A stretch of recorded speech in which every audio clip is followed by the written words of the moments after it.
जय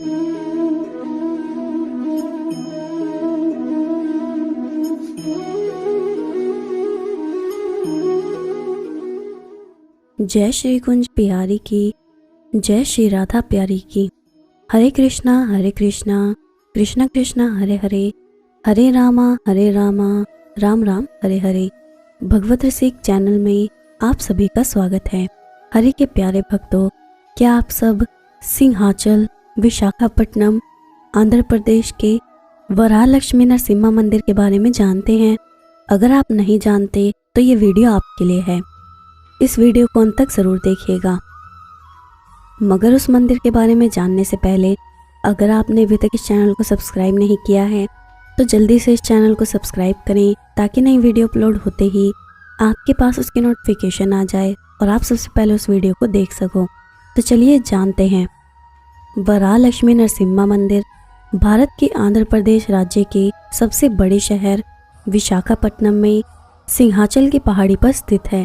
ये मंदिर समुद्र तट से 800 फुट की ऊंचाई पर स्थित है, जिसके साथ ही उत्तरी विशाखापट्टनम से मंदिर 16 किलोमीटर की दूर पर है। ये एक हिंदू मंदिर है जो हिंदू त्रिमूर्ति देवताओं में से एक भगवान विष्णु को समर्पित है, जिन्हें वराह नरसिम्हा के रूप में पूजा जाता है।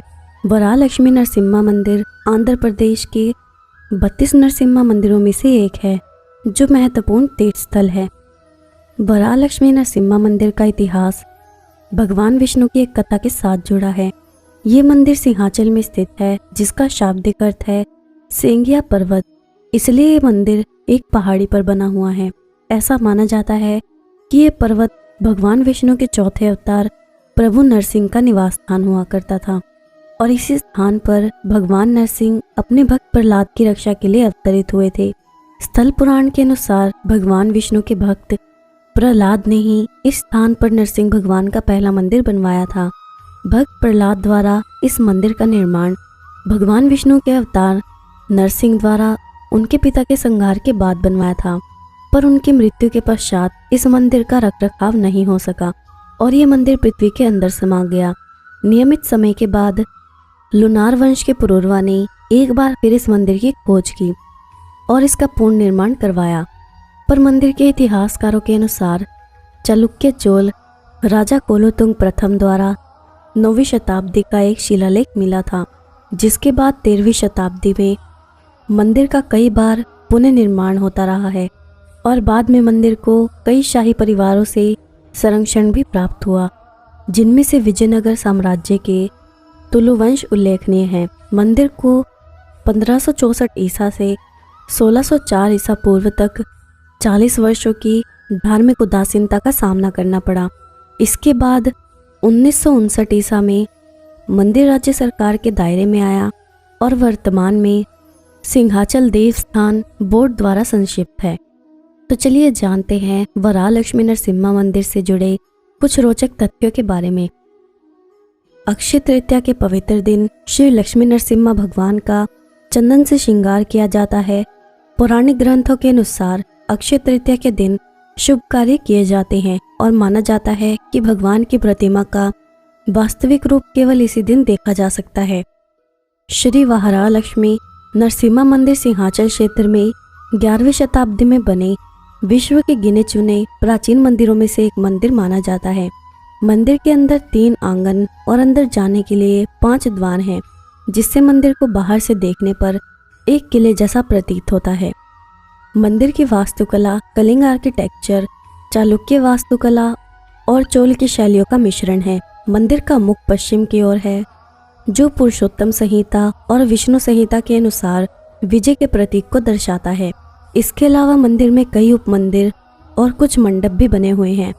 पुरातत्व विशेषज्ञों ने मंदिर परिसर में लगभग 500 शिलालेखों की खोज की है, जिनमें से कुछ राजाओं, उनके अधिकारियों और नागरिकों के योगदान द्वारा बनाए गए थे, पर अधिकांश शिलालेख द्विभाषी हैं और वो संस्कृत और तेलुगु भाषा में लिखे गए हैं, पर ज़्यादातर संस्कृत में हैं। विजयनगर रियासत के पूसापति गजपति परिवार के सदस्य वराहलक्ष्मी नरसिम्हा मंदिर के वर्तमान वंशानुगत न्यासी हैं और पिछले 3 शताब्दियों से मंदिर की सेवा कर रहे हैं। मंदिर के अंदर दीवारों पर भगवान विष्णु, उनकी पत्नी लक्ष्मी और अजवार के चित्र बने हुए हैं और प्रवेश द्वार पर हिंदू संत के पैरों के निशान बने हुए हैं।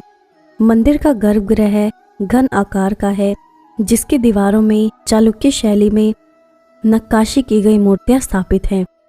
कोणार्क मंदिर के समान मूर्तियों पर इंद्र और गजलक्ष्मी के चित्र बने हुए हैं।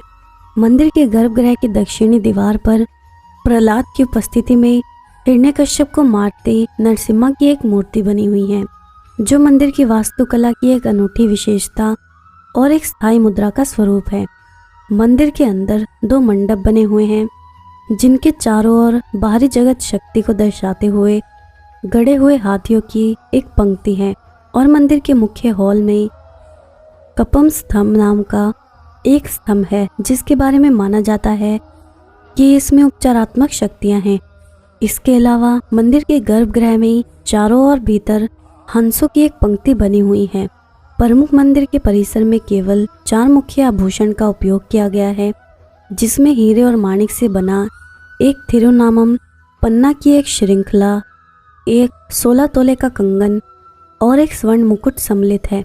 वरालक्ष्मी नरसिम्हा मंदिर में कई महत्वपूर्ण त्योहार मनाए जाते हैं, जिनमें कल्याणोत्सव, नरसिंह जयंती, चंदनोत्सव, कामदाना महत्वपूर्ण त्योहार हैं। कल्याणोत्सव भारतीय चंद्र चैत्र महीने की पहली तिमाही के 11वें दिन मनाया जाता है। चंदनोत्सव, जिसे चंदन यात्रा के नाम से भी जाना जाता है, ये अक्षय तृतीया के त्योहार के दिन मनाया जाता है। नरसिंह जयंती विशाख महीने की पहली छमाही को मनाई जाती है और भारतीय हिंदी फाल्गुन माह में पूर्णिमा के दिन कामदाना का त्योहार मनाया जाता है। तो ये थी वराह लक्ष्मी नरसिम्हा मंदिर से जुड़ी कुछ बातें और कुछ रोचक तथ्य। अब मैं आपको एक कथा सुनाती हूँ। एक बार श्री कृष्ण अपनी रानियों के साथ गंगा जी में स्नान करने सिद्धाश्रम गए। संयोगवश वहां श्री राधा रानी भी उसी समय अपनी हजारों सखियों के साथ गंगा स्नान करने पहुंची। रुक्मिणी जी ने श्री राधा रानी के अद्भुत सौंदर्य के बारे में बहुत सुना था। जब उन्हें ये पता चला तो वो राधा रानी से मिलने के लिए उत्सुक होने लगी। उन्होंने श्री राधा रानी को अपने परिसर में आमंत्रित किया, जिसे श्री राधा रानी ने स्वीकार कर लिया। जैसे ही श्री राधा रानी ने रुक्मिणी जी के परिसर में प्रवेश किया तो सभी रानियां उनके रूप, माधुर्य और आभा को देखकर स्तंभ रह गई। उन्होंने सहर्ष श्री राधा रानी और सखियों का स्वागत किया। तब रुक्मिणी जी ने श्री राधा रानी से एक प्रश्न किया। सभी रानियां और गोपियां श्री कृष्ण को अपना प्रीतम मानकर प्रेम करती हैं, क्या तुम्हें उनसे ईर्ष्या नहीं होती? श्री राधा रानी मुस्कुराई और बड़ा ही सुंदर उत्तर दिया, मेरी प्यारी बहन, चंद्रमा तो केवल एक ही है, पर चकोर तो बहुत हैं। कल्पना कीजिए कि अगर चकोर चंद्रमा पर अपना अधिकार कर ले तो बाकी सभी चकोर तो मर जाएंगे।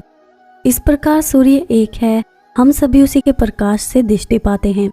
यदि कोई एक सूर्य पर अधिकार कर ले तो बाकी सब नेत्रहीन हो जाएंगे। संक्षेप में कहें, श्री कृष्ण ही प्रेम तत्व हैं। यदि मैं उन पर अपना एकाधिकार कर लूंगी तो अन्य जीव उनके प्रेम से वंचित रह जाएंगे। दूसरी बात यह है कि मेरे श्याम सुंदर अन्य जीवों से प्रेम करके सुख प्राप्त करते हैं, तो मुझे कोई आपत्ति क्यों होगी? इन उदाहरणों से अब आप ये समझ गए होंगे कि माइक प्रेम की तुलना श्री राधा रानी और गोपियों के प्रेम से नहीं की जा सकती। यहाँ तक कि दोनों एक क्षेत्र के भी नहीं हैं, तो तुलना करना नितांत मूर्खता है। संसार में जीव स्वार्थ से ही प्रेम करता है, इसलिए प्रेम का भौतिक, मानसिक और आध्यात्मिक कामनाओं से परे होना जीव की कल्पना से परे है। हमारा अनुभव माइक क्षेत्र तक सीमित है, इसलिए हम दिव्य प्रेम को भी उसी पैमाने से नापते हैं। इसलिए हम दोनों प्रेम की तुलना करने की चेष्टा करते हैं। माइक प्रेम का आधार स्वसुख है, जबकि राधा रानी के प्रेम में स्वसुख वासना की गंध भी नहीं होती। माइक प्रेम को काम या राग कहते हैं, जिसका आधार केवल और केवल स्वार्थ है, जबकि दिव्य प्रेम स्वार्थ रहित होता है, जिसमें सिर्फ देना देना ही होता है। दिव्य प्रेम का मुख्य मापदंड ये है कि प्रेम के समाप्त होने का कारण हो तो भी वो समाप्त नहीं हो, तो वो प्रेम है। अपने प्रेमास्पद के सुख में सुखी रहना। हमारी श्री राधा रानी के प्रेम का अनुमान ब्रह्मा शंकर तक नहीं लगा सकते। आशा करती हूँ कि आपको आज की वीडियो अच्छी लगी होगी और अगर आपको आज की वीडियो अच्छी लगी है तो इस वीडियो को लाइक ज़रूर करिएगा और जितना हो सके उतना शेयर करिएगा ताकि अन्य भक्तों तक भी ये वीडियो पहुँच सके। और आप मुझे मेरे इंस्टाग्राम और फेसबुक पर भी फॉलो कर सकते हैं जिसका लिंक आपको नीचे डिस्क्रिप्शन में मिल जाएगा। अब मैं आपसे विदा लेती हूँ। जय श्री कुंज बिहारी की, जय श्री राधा प्यारी की। हरे कृष्णा कृष्णा कृष्णा हरे हरे, हरे रामा राम राम हरे हरे।